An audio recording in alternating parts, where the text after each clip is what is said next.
Once a vital tool for the visually impaired, Braille is on its way to becoming a lost language. Research shows fewer than 10% of visually impaired people can read Braille. Fox 5's Cassie Milnerick spoke with a Braille teacher who's working to preserve the practice.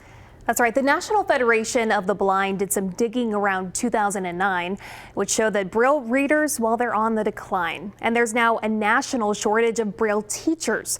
But as I found out today, it's not just a lack of teachers contributing to this fading language.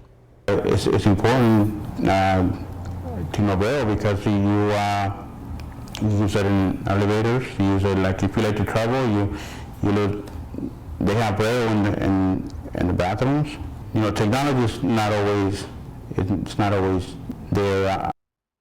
And as you just heard from Cristobal Sotelo, he's the Nevada Blind Center's sole Braille teacher. For Cristobal, he can't imagine life without Braille. And while there's not many people who can teach it, he also noticed that less and less visually impaired people are opting to learn it.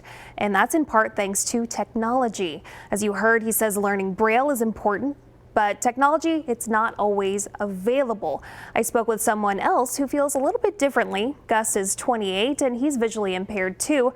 He says that books take a really long time to get in Braille, and carrying those heavy volumes of books, well, it's not convenient. He says he'd rather use his phone because there's an app for that. He can use his phone to create voiceovers, even convert PDFs into voiceovers, and even ask strangers online if he's going in the right direction. Different time. I think in Cristobal's time, Braille was absolutely necessary. That was the only mode of communication or of language or of literacy for him. But nowadays, you know, the name of the game is very different.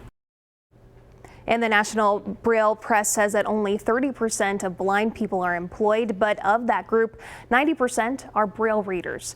Reporting live in studio, Cassie Milnerick, Fox 5 News, Local Las Vegas.